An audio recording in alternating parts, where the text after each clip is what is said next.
Hey, welcome back to the CB Show. I'm Chris. And I'm Brandon. Hey, another week has passed, Brandon. You know, I can't believe the excitement we're seeing at the CB Show. Lots of feedback, lots of positive, great feedback. Yeah. Followers just keep coming up, and so it's wonderful to see. Hey, before we get started, for those that didn't join us last week, we learned Jackson, your son, had a four-wheeler accident. So give us a status update. How's the little guy doing? He's good. He started back to school part days earlier this week and started a full day today. Right. Today was his first full day back. Follow-up next Wednesday. Hopefully we can lose the brace and things can get back to normal for him. So it's good. Yeah, I mean, getting back to school, that's the start of it, right? Absolutely. So good for him, and, get well soon, Jackson. We're all pulling for you here at the CB Show, right? So, guess what time it is? What time is that? It is that time. It's a weekly update. I love the weekly update. Here we go. So what do we got on tap this week? So this week, great week. No DOT reportable accidents and no lost time for work comp claims. So that's a great week for everybody involved. Congratulations to everybody out there doing a great job. Keep up the good work. It's phenomenal. It's all about getting home to as we keep stressing, getting home to the family. All about getting home to the family. Just awesome to see that, no recordables, nobody getting injured, and so fantastic job to everybody that's involved. So, Brandon, we have a big fan out in Arizona. His name's Keith Becker. Keith Becker. Oh, I know Keith very well. Yeah. And his son, Steven, is having great success in baseball career. Okay, there he is. Good picture of him. Yeah, right. It looks like a big athlete. Yeah, so good for him. We just want to give a shout out from the CB Show. I guess Steven just made varsity at the high school team. So that's awesome. And on keeping that theme, we have Danny Ray Reno, right? From Mount Carmel. Okay. Just was honored today in the Press Enterprise as one of the... Dan Reno's Dan Reno, driver of ours. Yeah. He was a DM. You were DM for him for a while. I was DM for many years, and I remember reffing a couple games that he was there watching. Yeah. So great to see success with her. Yeah, she just was in the paper today. Again, their team, Mount Carmel, won the state championship. So it's awesome for a small school, and she worked hard to earn that, and that's her there holding the net. So congratulations to them. Great hard work, paid off. Obviously, as a parent, you got young ones in sports. Mm-hmm. I went off to college playing sports in college. Yeah, great to see his success, and just to see the smile on their face when they're happy. I mean, right there. Danny Ray shows it right there. Just the pride that they have and the excitement that they have. That's great. It's a great feeling to have. Yeah, it's a great job. I mean, we all, like you said, it built off that, the pride in the face, the joy in the kid's face as a parent, grandparent, whatever. And, for sure.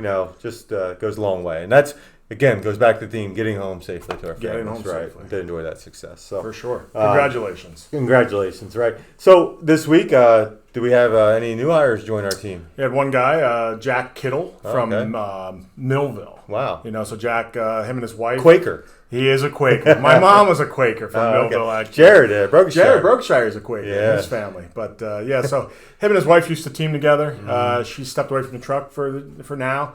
And so he came here by himself, and he's going to, run out of the Bloomsburg Drop Blast. Okay. So welcome aboard, Jack. Glad to have you. If you guys see him out there, Yeah, it's got to be tough, as a new hire coming on board here, and you have to learn all the nuances and the computers and stuff. So absolutely, work together. If you see Jack out there, give him a helping hand. So thanks again for Jack joining our team. We look forward to great success. Yeah, right? Like I said, you see Jack, like Chris was saying, give him a helping hand. Guide him along. Nobody likes change. Change is a scary thing, and so let's just try to work together and make him feel comfortable with our family. And absolutely. New addition. Talking about new hires, we have a recruiting referral bonus at our company, and maybe some aren't aware of it. Would you go, give the audience a little bit details? Yep.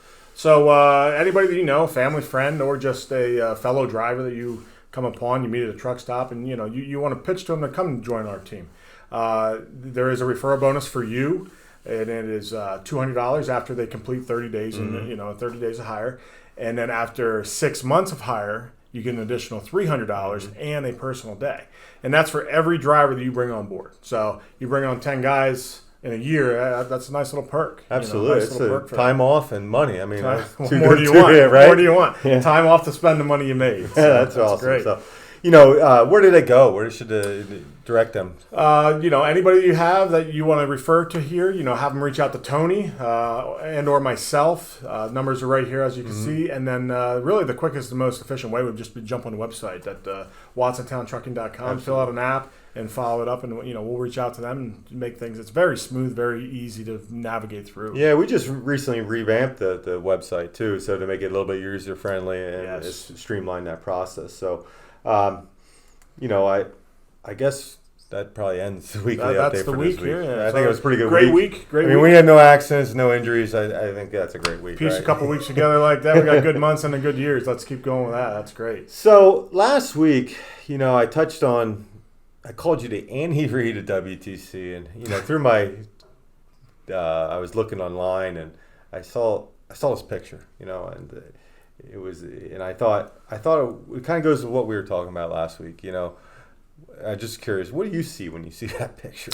In my first glance, as I see the two guys that lost the Super Bowl last year. I know you're going to say that, of course, but what I was looking at I look at Patrick Mahomes, and I can tell you I think he's the highest paid player in the NFL, or one of them, and regarded as the best player. In fact, like my kids got their jerseys and they wore it during the Super Bowl, and he's garnered as the best, right? Yeah. But I looked at that picture, and there he is, just sitting there with his coach, and being humble and trying to learn and trying to become a better player. And that's you're exactly right. I mean, he is, and it goes back to what we talked about last week with the complacency. Right. Like you mentioned, he's one of the highest paid. If not, I think he actually is the highest NFL player right now, and essentially almost the youngest besides the draft team. So he's young, he's talented, he's highly paid.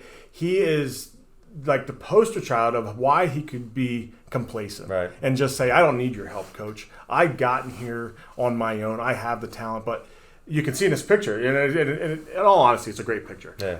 Because it looks to me like Andy Reid is the coach showing instruction, and Patrick Mahomes is continuing to take tips. And he's learning. He doesn't want to become complacent because, again, no matter what you're doing, if you can become complacent, you put yourself at risk. You put everybody around you at risk. I think that's a great point because Patrick Mahomes, I made it. I don't need to listen to coach. And I guess because how many downs of NFL has Andy Reid or quarterback snaps has Andy Reid ever taken? Not one. Not one snap. So he could take that mindset of, well, you've never done this job, so how can I learn from you? But I think maybe Andy Reid wasn't as talented as quarterback as Patrick Mahomes ever was, never had that opportunity. But he has a mind, he's learned the game, and there's a lot to learn from that. And I think that's what Patrick's capitalizing on. Obviously Andy has, the one big argument we always have is how good Andy Reid is. And you always just tell me, look at the numbers. And he is one of the highest winning percentage coaches in the NFL. And so just because he didn't play the position, he put the time in, he did the research, he does the studies to say, this is what works. This is how we're going to win games. This is how we're going to continue to be better. And again, his numbers just prove it. Yeah, I also find it ironic, we have these cameras and we have this replay of footage that occurs inside our, and I looked at that and look what they're using. They're using an iPad. They're using an iPad for a replay. Right. So it's definitely, it's a great picture. And really, I mean, it would have been perfect with last week's show, but it pulls it all together. Yeah, complacency. It doesn't matter where you're at, which level you get to. You're always and you're never too good to learn something. No, right? I think that's where we hope. And it doesn't matter if Andy Reid ever played the position. Patrick Mahomes was able to learn from that. So again, I just wanted to touch back, kind of wrap that up, from last week. So this week we to the fleet we sent out a survey, and it had 5 or 6 questions, and they were pretty in-depth questions, trying to make you think a little bit. And so one of the questions that we're going to focus on this week, I thought would be, it was said, what changes in the trucking industry past years do you feel is the biggest effects on you as a professional driver, positive or negative? And, I think we were able to we got huge feedback from it. We got a lot of great feedback. And what do you see when you saw this feedback? Looking at this feedback, the big number is what I expected. Right. E-logs is one of the newest things on the industry. It's just taking it over, and there is some frustration. However, reading all the comments in there are actually some people that really they appreciate it because it puts everybody back on a level playing field. I know, the driver, some of the feedback is I know that I can't be pushed past my 11. I know what my day expects. I know when my day is going to end. It's not, now I got to push. Now I got to keep going. Now I got to cheat my logs. I got to do this. It just really puts everybody on an equal playing field. And that was a comment that was made. But for the majority, all this makes sense to me, Mm-hmm. The one that really stands out to me, though, is that 14% down there at the bottom, the driver interaction. Yeah.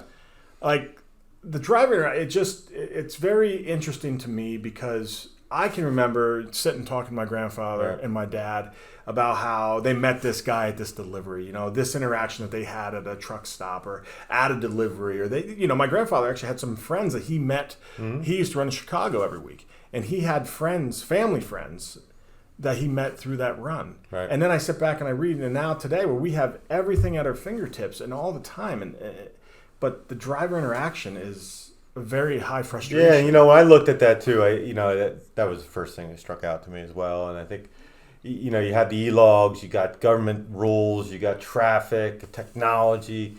A lot of these things, I think, are causing the frustration that the driver interaction is poor. In other words, you're getting so frustrated on things that are out of our control. Completely out of our control. Right. I mean, there's nothing we can control there. And, like, go ahead with what you were saying there, but 100% out of our control. Yeah, it's just, you look at that interaction and none of it was positive. It wasn't, right? None of it was positive interaction. No. It was all negative.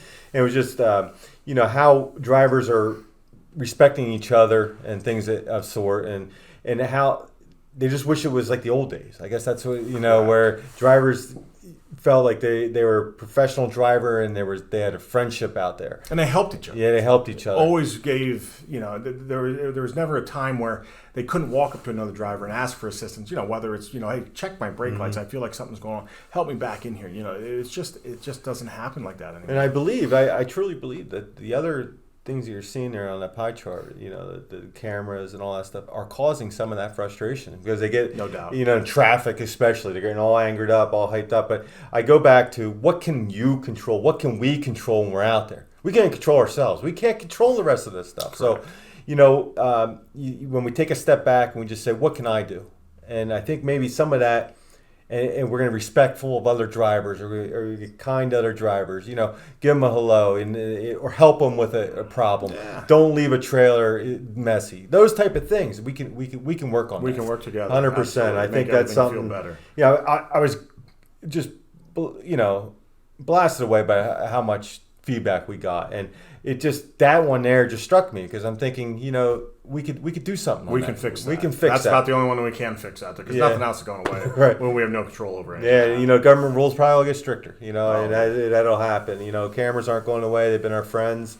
In most cases, and really have helped us become a safer company. Safer. Yeah. It's safer industry. Yeah, the roads are definitely safer. And, with technology of the trucks, electric trucks are coming soon. So stuff's going to always be changing in those manners that we won't necessarily be able to control. But what we can control is how we react to other people and handle others. So, we wanted to highlight on that I guess we'll wrap it up for that. This week. I think it's great, and we'll wrap it up with just saying, hey, reach out to your fellow drivers.